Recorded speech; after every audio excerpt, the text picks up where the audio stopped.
आज हम पढ़ने वाले हैं बॉटनी का यूनिट 8 अप्लाइड माइक्रोबायोलॉजी। तो हम जो अप्लाइड माइक्रोबायोलॉजी है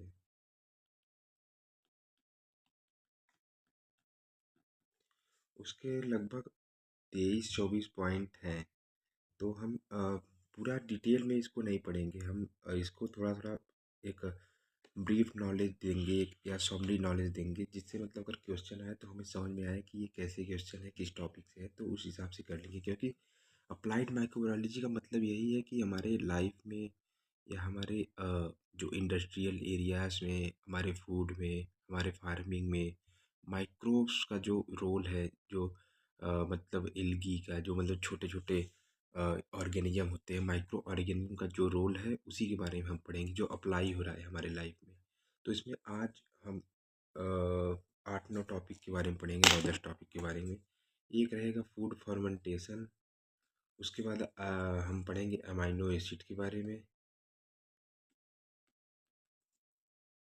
और हम पढ़ेंगे एंटीबायोटिक्स, प्रोडक्शन ऑफ एंटीबायोटिक्स, और कौन सी पहली एंटीबायोटिक्स थी, वही सब पढ़ेंगे। उसके बाद हम पढ़ेंगे एंजाइम्स के बारे में। फिर हम पढ़ेंगे विटामिन्स। तो यही सब कि एंजाइम्स मतलब अगर अलग से जो बन रहे हैं तो वो भी माइक्रोब से बनते हैं, तो वो भी हम पढ़ेंगे। विटामिन्स जो बन रहे हैं वो भी हम पढ़ेंगे। उसके बाद हम एल्कोहलिक बिवरेजेस जो बनते हैं, जो एल्कोहल बनते हैं, जो इथेनॉल बनते हैं, वाइन बनते हैं, इनके ये भी माइक्रोब से ही बनते हैं, ईस्ट से बनते हैं फर्मेंटेशन होके। तो ये भी हम पढ़ेंगे एल्कोहल में क्या है, मतलब कैसे बनते हैं एल्कोहलिक।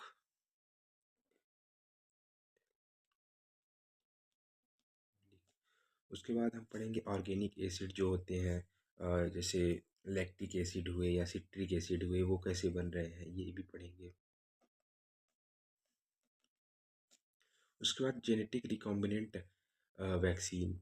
जेनेटिक रिकॉम्बिनेंट वैक्सीन मतलब कोई वैक्सीन कैसे बन रही है, उसके कौन से है, प्राइमरी है, सेकेंडरी है, टर्शियरी है, पूरा जो उसमें माइक्रोब्स हैं, जो बैक्टीरिया है या उस जो या वायरस है, उसको किल करके पूरा वैक्सीन में है, या उसको इनएक्टिव करके वैक्सीन में है, या उसकी बस डीएनए या कोई जीन ही केवल वैक्सीन में है, वो हम जानेंगे। उसके बाद हम पढ़ेंगे बायो मॉनिटर और बायो मॉनिटर के बारे में, बायो इंडिकेटर के बारे में, एंड सिंगल सेल प्रोटीन के बारे में।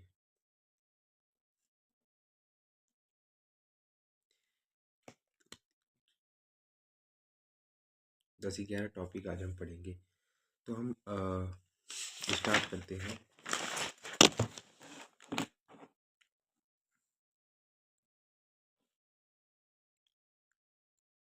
Applied microbiology. तो अप्लाइड माइक्रोबायोलॉजी में हम पहले पढ़ेंगे फूड फर्मेंटेशन। फूड फर्मेंटेशन में फूड फर्मेंटेशन जैसे होता है, एक फूड फर्मेंटेशन एक एनारोबिक प्रोसेस है। ज़्यादातर कभी कभी एरोबिक होता है, लेकिन मोस्टली एनारोबिक है। मतलब इसमें ऑक्सीजन की ज़रूरत नहीं होती है, इसमें CO2 निकलता है। तो जैसे ग्लूकोज के फॉर्म में फूड हम लोग लेते हैं, तो जब O2 प्रेजेंट होता है, जब O2 प्रेजेंट है तो ये माइटोकॉन्ड्रिया में जाएगा ग्लूकोज, फिर वहाँ पे क्रेब्स साइकिल होगा, ETC इलेक्ट्रॉन ट्रांसफर चैन के द्वारा वो 38 ATP बनाता है। मतलब अगर हम एक ग्लूकोज ले रहे हैं तो उससे 38 ATP का फॉर्मेशन होता है। ये इंपॉर्टेंट है, आ सकता है अगर O2 प्रेजेंट है तो। और अगर अगर O2 absent है तो 2 ATP का फॉर्मेशन होगा। क्यों होगा? क्योंकि जब O2 प्रेजेंट नहीं होता तो फर्मेंटेशन होता है, लेकिन इसमें ATP कम बनता है, क्योंकि इसमें पार्शियली फूड ब्रेक डाउन होता है। अच्छे से फूड ब्रेक नहीं होता है तो एनर्जी कम बनेगी, इसलिए इसमें 2 ATP का फॉर्मेशन होता है अगर दो O2 absent है तो फर्मेंटेशन में देखिए यही है कि ग्लूकोज से पायरुवेट बनता है, जो एक कंपाउंड है। ये एक ग्लूकोज कंपाउंड से फर्मेंटेशन क्या है, alternate pathogen pathway to break down of the food for source to obtain energy. मतलब एनर्जी को पाने के लिए जो फूड हम लेते हैं उसको ब्रेक डाउन कर दें, उस वही फर्मेंटेशन होता है। O2 is absent. O2 के एब्सेंट में ऑर्गेनिक एसिड बनता है, जैसे लैक्टिक एसिड बनता है। जैसे दूध में प्रोटीन का थक्का जम जाता है, कैसीन वही जो होता है प्रोटीन, वो जम जाता है। तो यही फर्मेंटेशन ये भी है। Benefit of food fermentation. Food fermentation का बेनिफिट क्या है? 4000 BC पहले, मतलब 4000 before Christ, 4000 before Christ, wine curd और जो बन रहा था वो सब फूड फर्मेंटेशन से ही बन रहा था। Microbes increase the food flavour, shelf life and health benefits, increase nutrient value by synthesis of vitamin, essential amino acid, protein, fibre, digestibility. मतलब ये फूड फ्लेवर अच्छा कर देते हैं, शेल्फ लाइफ इनकी अच्छी हो जाती है, जैसे हम, और बेनिफिट इंक्रीज हो जाता है न्यूट्रिएंट का, जैसे हम दूध से दही बनाते हैं तो उसमें प्रोटीन लेवल अच्छा हो जाता है, कैल्शियम अच्छा रहता है, कैल्शियम तो वैसे दूध में भी रहता है, तो ये न्यूट्रिएंट वैल्यू और हाई कर देते हैं। और ये डाइजेस्टिबिलिटी इनकी अच्छी रहती है, एक प्रोटीन फाइबर आ जाते हैं तो डाइजेस्टिबिलिटी इनकी अच्छी रहती है, इसमें माइक्रोब्स भी होते हैं तो डाइजेशन के लिए अच्छा होता है। गुड फूड को बेटर फूड में बना बना देता है फर्मेंटेशन, और जो हार्मफुल या पॉइजनस है उसको कभी कभी खाने योग्य बना देता है। तो जैसे by reducing such alpha alpha toxin, by reducing such alpha toxin, जो इस पर जो हम बना रहे थे फंगस से एल्फा टॉक्सिन बन रहा था, एस्परजिलस फ्लेवम से, और साइनोज and produce anti microbial factors such as lactic acid, CO2, nitrogen peroxide, ethanol, microbes help in unsuitable food into suitable food. मतलब ये जो अनसूटेबल फूड है उसको सूटेबल फूड फूड भी बना सकता है फर्मेंटेशन। इसमें क्या क्या मतलब फर्मेंटेशन क्या क्या होता है, किसमें किसमें होता है, तो ये एक जैसे डेयरी प्रोडक्ट में होता है कर्ड, चीज़, योगर्ट, घी, मतलब सॉरी घी नहीं, बटर जैसे बनता है, बटर मिल्क से बटर बनता है तो वो चीज़, कर्ड, योगर्ट और सोर क्रीम वगैरह भी बनता है। और उसके बाद प्लांट प्रोडक्ट्स भी से भी बनता है, मतलब प्लांट प्रोडक्ट्स से भी का भी यूज होता है फर्मेंटेशन में, जैसे राइस का प्रोडक्ट से फर्मेंटेशन हो रहा है, फ्रूट का फर्मेंटेशन हो रहा है, ब्रेड बन रहा है। उसके बाद कॉफ़ी बीन्स भी फर्मेंटेशन से बनता है, टोफू बनता है, कोकोआ बनता है, लेग्यूम्स बनती हैं, ओलिव्स बनते हैं, ये फर्मेंटेट में कभी कभी रखे जाते हैं ओलिव्स। जैसे फिश मीट का प्रोडक्ट भी बनता है, एल्कोहल का भी प्रोडक्ट, बियर, वाइन या डिस्टिल स्पिरिट वगैरह जो बनता है वो भी होता है। चीज़ प्रोडक्शन, चीज़ का प्रोडक्शन कैसे होता है, मिल्क को पहले हीट करेंगे, उसके बाद पास्चुराइड मिल्क करेंगे। पास्चुराइड मिल्क मतलब होता है मिल्क को हीट किए फिर ठंडा किए, उसके बाद उसमें रेनिन मिलाएंगे। रेनिन क्या होता है, रेनिन जो होता है by enzyme rennin, production in stomach of calves, मतलब बछड़े में ये पाया जाता है, मतलब बछड़े या बछिया में जो गाय की होती है उनमें रेनिन ज़्यादा होता है, जिससे वो शुरू में तो दूध पीती है गाय का, इसलिए उनको उनके डाइजेशन के लिए रेनिन होगा, तभी वो दूध अच्छे से डाइजेस्ट होगा। और वेजिटेरियन, तब ये वेजिटेरियन चीज़ के लिए फंगल प्रोटीएज का यूज होने लगा।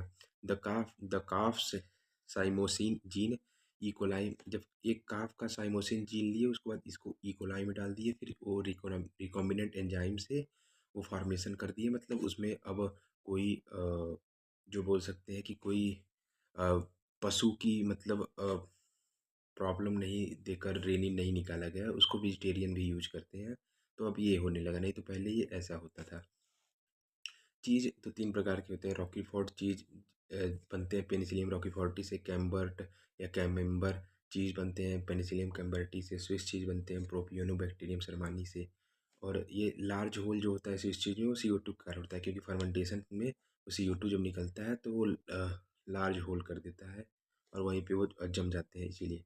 कर्ड कर्ड लैक्टोबैसिलस, हम हमेशा पढ़ते आए हैं कि कर्ड जो होता है वो लैक्टोबैसिलस लैक्टिक एसिड बैक्टीरिया से फर्मेंटेशन होता है, मिल्क से वो मिल्क में डालेंगे फिर कर्ड बन जाएगा। कर्ड में विटामिन B12 बढ़ जाता है फर्मेंटेशन से, और कैसीन प्रोटीन इन कोगुलेटेड, जो दूध में कैसीन प्रोटीन होता है वो कोगुलेटेड हो जाता है, थक्का जम जाता है। योगर्ट में क्या होता है, फर्मेंटिंग बाई मिक्स कल्चर, इसमें 40 डिग्री सेल्सियस पे मिक्स कल्चर से फर्मेंटेशन किया जाता है। ये योगर्ट और कर्ड में थोड़ा सा डिफरेंस होता है, इसको ये सेम नहीं होता है। इसमें lactobacillus bulgaricus and Streptococcus thermophilus, ये दोनों बैक्टीरिया का यूज होता है फर्मेंटेशन के लिए, या दोनों मतलब माइक्रोब्स का यूज होता है। और जो बटर मिल्क बनता है, बटर मिल्क में अगर डिजायर्ड फ्लेवर या कोई अच्छा फ्लेवर चाहिए, एरोमा चाहिए, अच्छी क्वालिटी मतलब अच्छा टेस्ट चाहिए और उसका, तो उसमें स्ट्रेप्टोकोकस क्रीमोरिस एंड ल्यूकोनोस्टी मिलाते हैं। एंड सोया सॉस फर्मेंटेशन से ही बनता है, carried out by Aspergillus niger की फर्मेंटेशन से सोया सॉस बनता है। ब्रेड ब्रेड का फर्मेंटेशन से ही बनता है, जो ईस्ट होता है, ईस्ट का नाम है सेक्रोमाइसिस सर्विसी। तो अल्कोहलिक बेवरेजेस में हम देखेंगे मैन्युफैक्चर्ड फ्रॉम फ्रूट जूस, ये फ्रूट जूस प्लांट सैप या हनी से अल्कोहल बनता है। जैसे सेक्रोमाइसिस सर्विसी से इनका फर्मेंटेशन प्रोडक्ट इथेनॉल बनता है और CO2 बनता है। बियर बियर मतलब नॉन डिस्टिल्ड अल्कोहल होता है, ये बहुत और सीरियल ग्रेन या लाइक बार्ले जौ वगैरह से बनता है, अनाज से बनता है। वाइन प्रोडक्शन ग्रेप जूस से होता है, फ्रूट जूस से होता है। अल्कोहलिक फर्मेंटेशन सेक्रोमाइसिस से होता है। और इसकी वैरायटी होती है सेक्रोमाइसिस सर्विसी की एक और वैरायटी होती है जैसे सेक्रोमाइसिस एलिप्सोइडियस, जिसको वाइन ईस्ट भी बोलते हैं। ये वाइन वगैरह बनाने में काम आता है। एसिटिक एसिड फर्मेंटेशन होता है by aerobic acetobacter and gluconobacter. Acidic acid का जो हम बोले थे ऑर्गेनिक एसिड बहुत से बनते हैं, तो उसमें एसिडिक एसिड बनता है। इसका फर्मेंटेशन एसिटोबैक्टर और ग्लूकोनोबैक्टर से होता है। फादर ऑफ माइक्रोबायोलॉजी, माइक्रोबायोलॉजी के फादर कौन है? लुईस पास्चर है। Who found out beer and butter milk production due to yeast. मतलब लुईस पास्चर ने ये देखा था कि बियर जो बियर होता है या बटर मिल्क होता है उसका प्रोडक्शन ईस्ट से हो जाता है फर्मेंटेशन करके। तो देखिए फिर आगे हम वाइन कैसे बनता है। वाइन जो बार्ले होता है, जौ होता है, बार्ले माल्ट से बनता है। जैसे शैंपेन में भी बार्ले माल्ट से ही जो होता है एल्कोहल वो बनता है। इसमें एल्कोहल परसेंट कितना होता है? 10 to 12%। रम बनता है फर्मेंटेज मोलेसिस से, गुड़ वगैरह से फर्मेंटेशन करके बनता है ईस्ट का यूज करके। इसमें अल्कोहल परसेंटेज नहीं दिया है, याद करना ज़रूरी नहीं है। और बियर जो है वो फर्मेंटेड सीरियल से बनता है, व्हीट बार्ली मेज मतलब अनाज से बनता है। 3 से 6% इसमें अल्कोहल परसेंटेज होते हैं। वोडका जो है वो पोटैटो स्टार्च से बनता है। लेकिन विस्की जो है वो माल्टेड सीरियल ग्रेन से बनता है, मतलब अंकुरित अनाज से वो शर्करा उत्पन्न होता है फिर फर्मेंटेशन होकर बनता है। तो उसमें 40 से 50% अल्कोहल परसेंटेज होते हैं। मतलब विस्की में सबसे ज़्यादा अल्कोहल की मात्रा होती है। अब हम आ जाते हैं फर्मेंटेशन हमने पढ़ लिया अमीनो एसिड पे। Amino acid production with the help of micro organism. Micro organism का प्रयोग करके हम अमीनो एसिड जो हमारे शरीर में नहीं बन रहा है उसको कैसे बनाएं या उसको कैसे यूज मिले माइक्रो ऑर्गेनिज्म का, ये है। अमीनो एसिड दो प्रकार के होते हैं, essential amino acid, non essential. तो अमीनो एसिड होते क्या है? अमीनो एसिड से ही प्रोटीन बनते हैं। तो जो मोनोमर होते हैं, मोनोमर मोनोमर जोड़ के पॉलीमर बनते हैं, पॉलीमर से ही प्रोटीन बनते हैं। तो ये अमीनो एसिड क्या है? Monomer of protein. जैसे आप ये बोल सकते हैं कि किसी घर की ईंट जो है वो अमीनो एसिड है। मतलब ईंट ईंट से मिलके दीवार बनता है, फिर दीवार दीवार से मिलके आपका पूरा घर बनेगा। तो जो मोनोमर है वो एक ब्रिक मान सकते हैं, ईंट मान सकते हैं, फिर ये दीवार हो गया पॉलीमर, फिर ये प्रोटीन बना पूरा घर। तो अमीनो एसिड क्या है? मोनोमर ऑफ प्रोटीन है। एक इसेंशियल अमीनो एसिड होते हैं, can not form inside the body. जो इसेंशियल होते हैं मतलब जो ज़रूरी अमीनो एसिड होते हैं वो हमारे बॉडी में नहीं फॉर्म करते, इसलिए ये ज़रूरी हो गए हैं। और जो नॉन इसेंशियल अमीनो एसिड किनको बोलते हैं? जो फॉर्म्ड इनसाइड द बॉडी, मतलब जो हमारे बॉडी में बन गए वो तो बन गए, उनको बाहर से लेने की ज़रूरत नहीं है, तो इसलिए वो ज़रूरी नहीं हुए। लेकिन वो ज़रूरी है क्योंकि बॉडी में बन रहे हैं लेकिन पूरा हो जा रहा है। लेकिन जो इसेंशियल अमीनो एसिड है उनको इसलिए बोला गया है क्योंकि ये बाहर से चाहिए, इसलिए इनको इसेंशियल बोला गया। एक लाइसिन है जो इसेंशियल अमीनो एसिड है। एंशियंट मेथड में जो होता है एल लाइसिन जो थी एक अमीनो एसिड तो का प्रोडक्शन होता था इचेरेचिया कोलाई से एंड इंटेरोबैक्टीरिया एरोगजीन्स से। जो मॉडर्न डे मेथड में एल लाइसिन किससे बनता था? माइक्रोकोकस ग्लूटामिकस से एंड कॉरिनीबैक्टीरियम ग्लूटामिकम से। और उसके बाद बायोटेक्नोलॉजी का कोई वो नहीं है, हम ऐसे समझने के लिए किए थे कि बायोटेक्नोलॉजी होती क्या है, पढ़े थे। इसका कोई वो नहीं। और ये सेकंड है अमीनो एसिड जो इसेंशियल होता है, एल ग्लूटामिक एसिड, जो प्रोड्यूस बाय कॉर्नी बैक्टीरियम ग्लूटामिकम से होता है, सपोर्ट बाय ब्रीवी बैक्टीरियम। ये सपोर्ट इसके रहते हैं, सपोर्ट करते हैं माइक्रोबियम। तो इसमें क्या क्या याद करना है? फिर एल लाइसिन किससे कैसे पहले बनता था? इचेरिचिया कोलाई और इंटेरोबैक्टीरिया एरोगेजिन से। और एल लाइसिन अब कैसे बनता है? माइक्रोकोकस से या कॉर्नीबैक्टीरियम से। इसको पूरा नाम याद रखना है। फिर एल ग्लूटामिक एसिड किससे बनता है? जो एमिनो एसिड होती है वो कार्निबैक्टीरियम ग्लूटामिकम से बनता है। फिर हम लोग आ जाते हैं एंटीबायोटिक्स पे।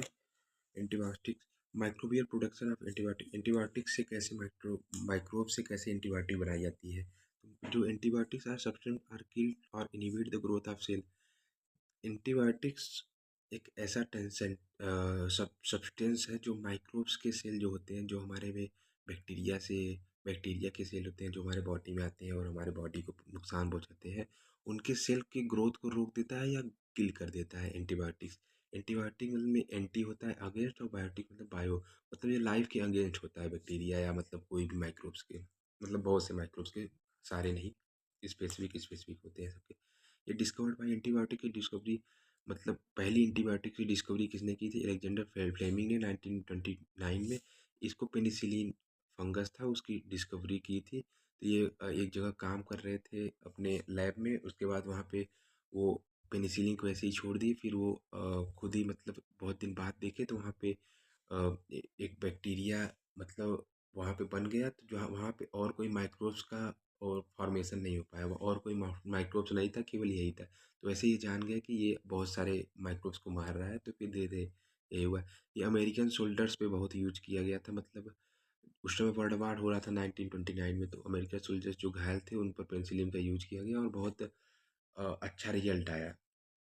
इसलिए इसको एक मतलब बहुत अच्छी डिस्कवरी मानी जाती है, एक वंडर ड्रग की तरह लिया जाता है। पेनिसिलिन जो है जिसको प्रतिजैविक बोलते हैं, फर्स्ट डिस्कवर्ड एंटीबायोटिक, पहली एंटीबायोटिक है। पेनिसिलिन कैसे बना था? पेनिसिलियम नोटेटम से बना था। लेकिन अब इसका इंडस्ट्रियल अगर मतलब देखा जाए कि जो एंटीबायोटिक बन रही है इंडस्ट्रियल लेवल पे, उसमें पेनिसिलियम और क्राइसोगेनम का यूज हो रहा है। पेनिसिलियम नोटेटम का यूज अब कम हो रहा है। पेनिसिलियम नोटेटम से पहली बार पेनिसिलिन बस बनी थी। पेनिसिलिन बाद effective against many gram positive bacteria, gram positive bacteria पे ये इफेक्टिव होते हैं। क्यों इफेक्टिव होते हैं? क्योंकि ग्राम पॉजिटिव बैक्टीरिया का जो सेल वाल है वो एक होता है, इसमें मल्टी लेयर नहीं होते हैं, इसलिए इनको, लेकिन थिक तो होता है सेल वाल, लेकिन ये मल्टी लेयर नहीं होते हैं। और इसमें पेप्टिडोग्लाइकेन होता है, तो ये मतलब उसको सेल वाल में जो थोड़े गैप होते हैं कहीं, वहाँ पे ये मतलब छेद करके अंदर घुस जाते हैं और सेल को डिस्ट्रॉय करते हैं। ग्राम निगेटिव क्यों नहीं होता है? क्योंकि इसमें मल्टी लेयर होते हैं। इसकी सेल की लेयर तो थिन होती है बहुत, 2 to 7 नैनोमीटर, पर इसमें ब्रेक नहीं कर पाती क्योंकि इसमें लिपोपॉलीसेकेराइड होता है और ये मल्टी लेयर होते हैं। एक लेयर तोड़ते हैं फिर दूसरा लेयर आता है, तो इसलिए नहीं उतना इफेक्टिव है। जो पेनिसिलिन है उसको वंडर ड्रग बोला गया क्योंकि ये सेव मिलियंस ऑफ लाइफ। जब वो वर्ल्ड वार हो रहा था तो बहुत से लोगों को बचाया था। नोटेटम से पेनिसिलिन बनी थी और बनती भी है, लेकिन ज़्यादातर इंडस्ट्रियल लेवल में पेनिसिलियम क्राइसोगेनम से ही बनती है। हाई प्रोडक्शन ऑफ एंटीबायोटिक इसी से होता है, हाई यूज इसका ही होता है। सबसे पहले एंटीबायोटिक वर्ड का यूज किया था सेलमैन वॉक्समैन ने, जिसको फादर ऑफ एंटीबायोटिक भी बुलाया जाता था। इन्होंने won Nobel prize in physiology और मेडिसिन, इटोमियन नोबेल प्राइज मिला था क्योंकि ये मेडिसिन वगैरह पे ये मतलब अपनी खोज किए थे और डिस्कवरी किए थे। तो इन्होंने एक एंटीबायोटिक की डिस्कवरी की थी जो थी streptomycin, first antibiotic effective against tuberculosis.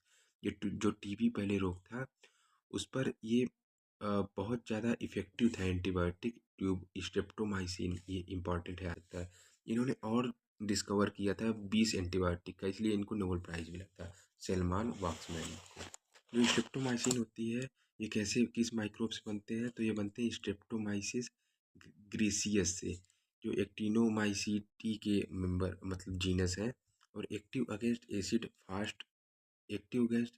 Fast मतलब एक्टिव रहते हैं। और ये ग्राम नेगेटिव बैक्टीरिया को ज़्यादा मतलब उसके अगेंस्ट होते हैं और उनको मारते हैं।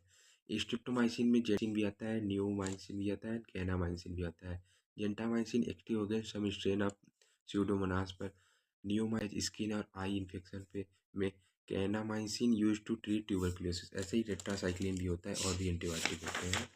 और आगे एंजाइम प्रोड्यूस बाय माइक्रोब्स, जो एंजाइम होते हैं उसका कैसे प्रोडक्शन होता है माइक्रोब से। एंजाइम्स क्या होते हैं? इन्हेंस या limit the rate of reaction. हमारी बॉडी में कोई रिएक्शन हो रहा है उसको इन्हेंस कर देंगे या उसको रोक देंगे, लिमिट कर देंगे उसी को, या तेजी गति से कर देंगे, तो वही है enzyme. We use microbes we We use microbes to produce enzyme because they allow us to obtain large amount of enzyme efficiency।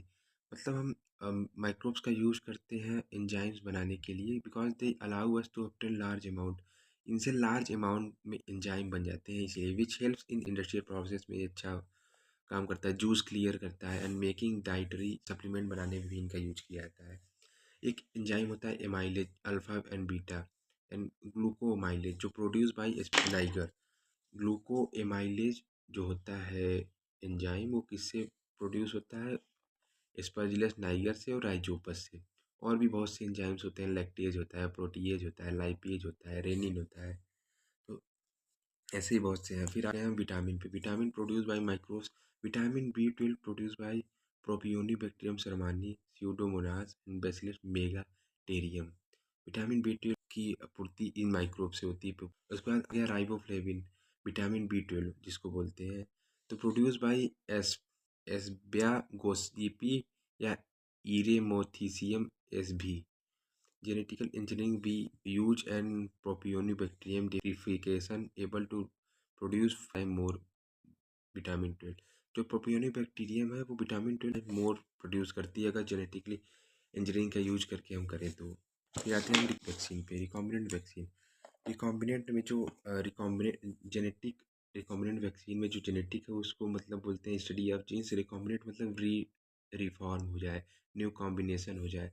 और वैक्सीन मतलब इंड्यूस एन इम्यून रिस्पॉन्स को और मतलब उसको अच्छा करे, उसको इंड्यूस करे। Killed microorganism used for artificial active immunization are called vaccine। ये माइक्रो ऑर्गेनिज्म को किल कर देता है आर्टिफिशियल एक्टिव इम्यूनाइजेशन से। मतलब इनमें स्वयं से ही जब वैक्सीन लगता है तो वो बॉडी में ऐसी मेमोरी बन जाती है कि अगर कोई माइक्रोब्स ऐसा आएगा तो वो खुद ही किल कर देता है अपना इम्यूनिटी सिस्टम दिखा के। जैसे हम लोग थोड़ा एग्जांपल ले सकते हैं, कोविड-19 वैक्सीन बना था जो कोरोना वायरस में एमआरएनए होते हैं, एमआरएनए जो लेस स्टेबल होते हैं।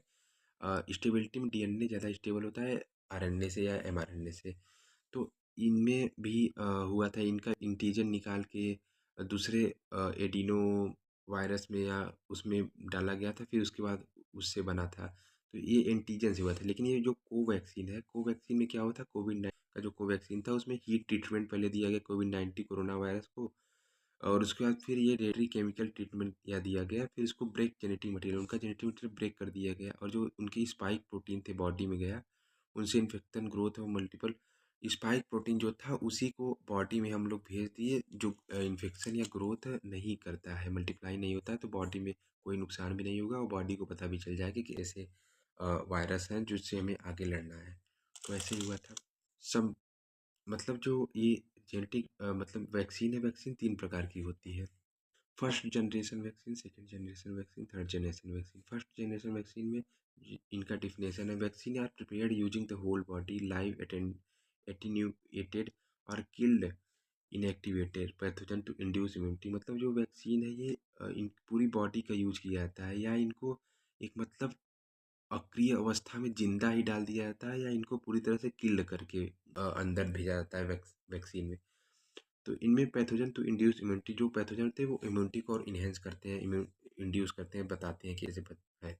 लेकिन ये हमें कॉज नहीं कर पाते हैं, हार्म नहीं कर पाते हैं, क्योंकि या तो ये किल्ड होते हैं या ये अक्रिय होते हैं, इनएक्टिव होते हैं इसीलिए। और जो सेकेंड जनरेशन वैक्सीन है, these vaccine are use specific component, जो मतलब किसी पैथोजन का स्पेसिफिक कंपोनेंट लेते हैं, या उसके एंटीजन ले लिए, या इसके प्रोटीन ले लिए, या पॉलीसेकेराइड ले लिए। The pathogen not whole body, इसमें होल बॉडी नहीं होता है सेकेंड जनरेशन वैक्सीन में, इसको सब यूनिट वैक्सीन भी बोलते हैं। उसके बाद हम आते हैं थर्ड जनरेशन वैक्सीन पे, जो वैक्सीन का टाइप है। These vaccine involve direct injection of gene DNA, host cell स्वयं एंटीजन बनाता है। मतलब जो पैथोजन होते हैं, पैथोजन का डीएनए या जीन निकाल के सीधे वैक्सीन में डालते हैं, वैक्सीन से ही होस्ट सेल में मतलब हमारे बॉडी में जाता है, फिर हम खुद ही एंटीजन बनाते हैं इसको मारने के लिए, ऐसा करते हैं। तो यह हो गया थर्ड जेनेटिक वैक्सीन, जिसको जिसको आप डीएनए वैक्सीन भी बोल सकते हैं। और जो आगे की पॉइंट इसमें क्या है, फर्स्ट जनरेशन वैक्सीन में it gives strong and long lasting immunity. मतलब बहुत ज़्यादा ये स्ट्रॉन्ग, मतलब बहुत अच्छा, और ये बहुत दिन तक इम्यूनिटी देने वाला होता है। जो रिकॉम्बिनेंट डीएनए टेक्नोलॉजी के द्वारा हुआ था, मतलब ये जो एंटीजन या प्रोटीन या पॉलीसेकेराइड हमारी बॉडी में गया था वैक्सीन के रूप में, इनका दूसरा नाम है रिकॉम्बिनेंट डीएनए टेक्नोलॉजी का वैक्सीन भी बोलते हैं इनको। जो होता है सेफर देन फर्स्ट जनरेशन, ये सेफ होता है फर्स्ट जनरेशन से। उसके बाद ये थर्ड जो है यूज प्लाज्मिड डीएनए। जैसे हम नहीं बताया कि कोई पैथोजन का डीएनए लेके वैक्सीन बना के उसमें हमारी बॉडी में सीधे इंजेक्ट कर दिए, पूरी बॉडी पैथोजन का नहीं डाले, तो उसमें वही प्लाज्मिड डीएनए होता है, उसका यूज होता है। या इसको आल्सो कॉल्ड डीएनए या सिंथेटिक वैक्सीन, डीएनए वैक्सीन भी बोलते हैं या सिंथेटिक वैक्सीन भी बोलते हैं इसको। इसका एग्जांपल ये है कि ये फर्स्ट जनरेशन वैक्सीन कौन से थे, मीजल्स थे, जिसमें लाइव एटीन्यूकेटेड थे, मतलब ये जिंदे तो थे लेकिन अक्रिय थे पूरी तरह से। और पोलियो जो थे वो किल्ड थे उसके पैथोजन वायरस। उसके बाद आ गया हेपेटाइटिस बी। जो सेकेंड जनरेशन वैक्सीन थे वो हेपेटाइटिस बी के थे, और जो न्यूमोकोकल वैक्सीन भी थे। और थर्ड जनरेशन में आ गया डीएनए वैक्सीन जो भी थे उस। तो फिर हम आ जाते हैं आपके बायो इंडिकेटर पे। बायो इंडिकेटर होता क्या है? बायो इंडिकेटर जैसे लाइकिन एक है हमारे पृथ्वी पे रहता है। हमने पढ़ा था यूनिट 5 में कि लाइकेन जो होता है वो जहाँ पे पॉल्यूशन नहीं होता है, जहाँ पे सल्फर डाइऑक्साइड नहीं होता है, पॉल्यूटेड सिटीज़ में ये लाइकेन नहीं होते हैं, तो ये इंडिकेट करते हैं कि कहाँ पे पॉल्यूशन ज़्यादा है, वहाँ पे ये होंगे ही नहीं। तो इसी को कहते हैं बायो इंडिकेटर, मतलब ये जीवित कोई माइक्रोब्स हो जो हमें इंडिकेट करता हो, बताता हो इन्वायरमेंट के बारे में। बायो इंडिकेटर लाइकेन होते हैं और एयर पॉल्यूशन इंडिकेटर भी होते हैं, एयर में कितना पॉल्यूशन है ये। अगर पॉल्यूशन बढ़ेगा तो लाइकेन खुद ही एब्सेंट हो जाते हैं। Bio indicator are the organism in ecosystem with provide clues about the health of environment. Environment की कैसी क्वालिटी है, कैसा हेल्थ है, ये प्रोवाइड करते हैं, उनके क्लूज प्रोवाइड करते हैं, हिंट देते हैं कि ऐसा इन्वायरमेंट है आपका, आप मतलब संभलिए और जानिए। Use of bio indicator for sterility, ये एक टेस्ट है जो बताता है कि स्टेरिलाइजेशन सही से हुआ है या नहीं। हाईली रेजिस्टेंट बैक्टीरिया, इसको नहीं अवॉइड करना है। Highly resistant bacteria spore autoclave में जाते हैं, उसके बाद जो स्पोर मरे होते हैं और स्टेरिलाइजेशन सक्सेसफुल हो जाता है। मतलब इसका यही यूज होता है कि मतलब ये कहीं भी इन्वायरमेंट में हम इनको देखते हैं कि ये वहाँ पे सर्वाइव कर पाते हैं कि नहीं। अगर ये वहाँ पे सर्वाइव नहीं कर पाते हैं तो मतलब ये उसके इससे जो कम मतलब मजबूत हैं पैथोजन या कोई भी, वो सर्वाइव नहीं कर पाएंगे। तो ये एक उसके भी इंडिकेटर होते हैं कि ये मरे या। बायो इंडिकेटर के यूज से डायरेक्ट और indirect effect of on biotic का पता चलता है, मतलब डायरेक्टली या इनडायरेक्टली प्रदूषण का जो प्रभाव है उसका पता चलता है बायो इंडिकेशन के थ्रू। एक होता है bio monitor scheme. Bio monitor क्या होता है? Tells about and intensity of pollution. ये तो बता देता है कि पोल्यूशन है, लेकिन ये बताता है कि ये कितना अमाउंट में है। जैसे AIQ इंडेक्स होता है हमारा, air quality index, AQI index, sorry, air quality index होता है। तो जैसे बायोमीटर यही बोले जाते हैं कि ये पॉल्यूशन की इंटेंसिटी को बताता है और उसके अमाउंट को बताता है। और आते हैं हम types of bio indicator. Bio indicator के कितने टाइप्स होते हैं? माइक्रोबियल इंडिकेटर जो होते हैं, बायोलुमिनेसेंट बैक्टीरिया होते हैं, वाटर पॉल्यूशन डिटेक्ट करते हैं। Plant indicator sensitive for environment के लिए सेंसिटिव होते हैं, जैसे लाइकेंस हो गए। एयर पोल्यूशन इंडिकेटर है, SO2 एंड नाइट्रोजन पोल्यूटेंट बढ़ेगा तो ये लाइकेंस खुद ही डिस्पीयर हो जाएंगे। और दूसरा है प्लांट इंडिकेटर में वाफिया ग्लोबेसिया, वॉल्फिया ग्लोबेसा, इसमें होते हैं कैडमियम पोल्यूशन इंडिकेटर होते हैं, मतलब जहाँ भी कैडमियम होगा वहाँ पे वो इंडिकेट करेंगे। और एनिमल इंडिकेटर में एनिमल पॉल्यूशन इंक्रीज या डिक्रीज होगा तो इकोसिस्टम डैमेज होगा तो उसको बताएंगे। जैसे फ्रॉक्स होते हैं, इन्वायरमेंट क्वालिटी इंडिकेटर होते हैं ये। और ये जो बेंथिक इन्वर्टिब्रेट्स होते हैं वो वाटर शेड हेल्थ इंडिकेटर होते हैं।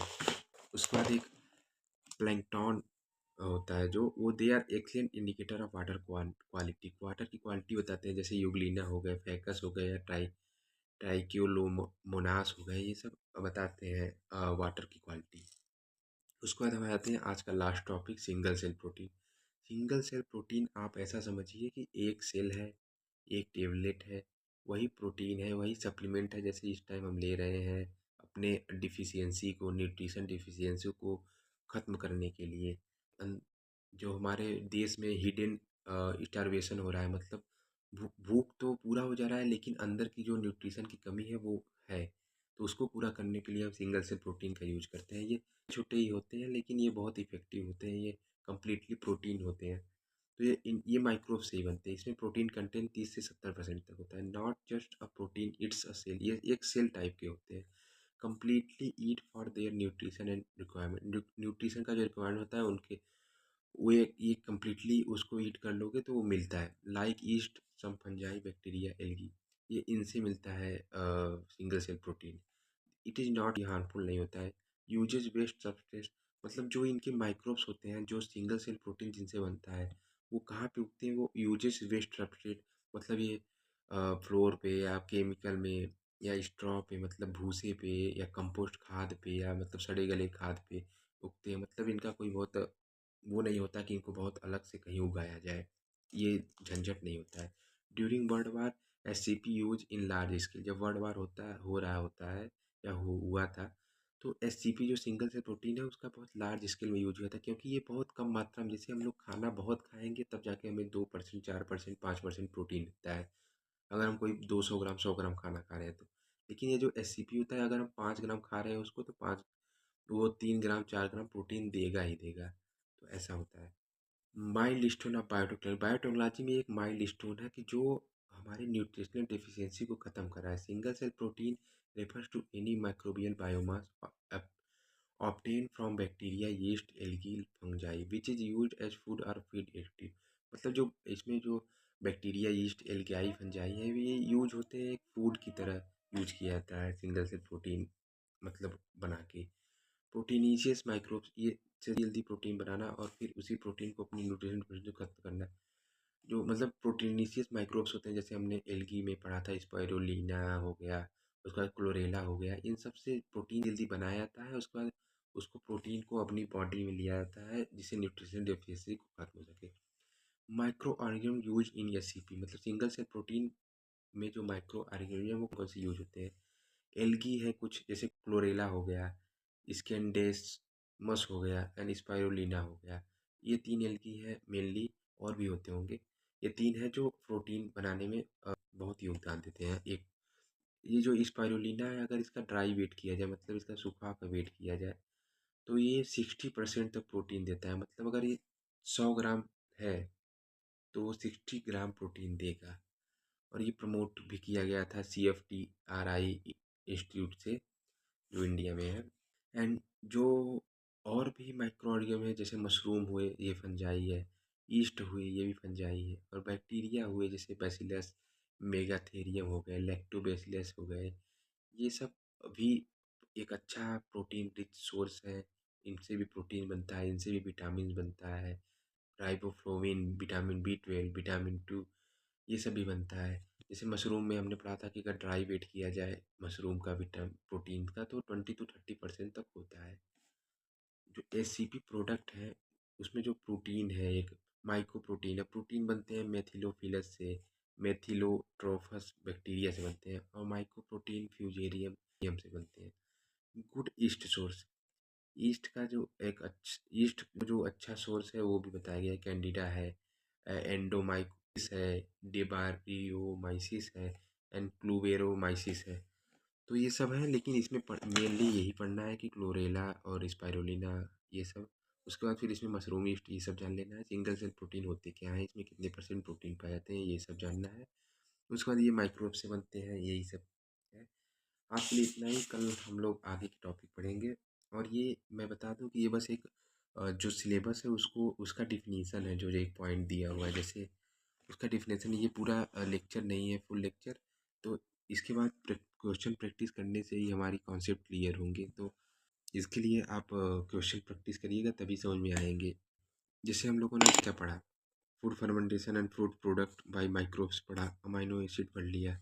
उसके बाद हमने प्रोडक्शन ऑफ एंटीबायोटिक्स पढ़ा, एंजाइम्स पढ़ा, विटामिन पढ़ा, एल्कोहलिक बिवरेजेस पढ़ा, एंड ऑर्गेनिक एसिड हमने पढ़ा कि नहीं, ऑर्गेनिक एसिड भी हमने पढ़ा। उसके बाद जेनेटिक रिकॉम्बिनेंट वैक्सीन पढ़ा, जिसमें first generation, second generation, third generation थी। थर्ड जनरेशन वैक्सीन को हम DNA वैक्सीन बोलते थे, सेकंड जनरेशन वैक्सीन को हम लोग सब यूनिट वैक्सीन या जेनेटिक रिकॉम्बिनेंट वैक्सीन भी बोलते थे। उसके बाद हमने पढ़ा है बायो इंडिकेटर है और बायो मॉनिटर्स भी पढ़ा है। उसके बाद सिंगल सेल प्रोटीन भी पढ़ा है। इसके बाद हम कल क्या पढ़ेंगे, ब्रू ग्रीनरी हमने पढ़ाई है पहले से, तो हम बायो फर्टिलाइजर्स थोड़ा सा पढ़ लेंगे।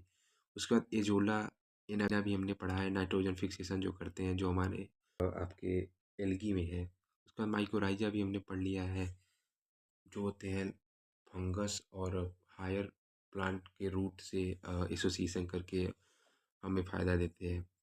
ये भी हम पढ़ चुके हैं। प्लांट ग्रोथ प्रमोटिंग राइजोबैक्टर पढ़ लेंगे, और बायोपेस्टिसाइड, ट्राइकोडर्मा एंड स्यूडोमोनास पढ़ेंगे। फिर ऑर्गेनिक फार्मिंग के बारे में कुछ पढ़ लेंगे। फिर microbiology of water and biopolymers, फिर biosensor, bioremediation, production of biofuels, biodegradation of pollutant and bio deterioration of material. मतलब ये लगभग 40% हम पढ़ चुके हैं, 40-50% पढ़ चुके हैं, 50%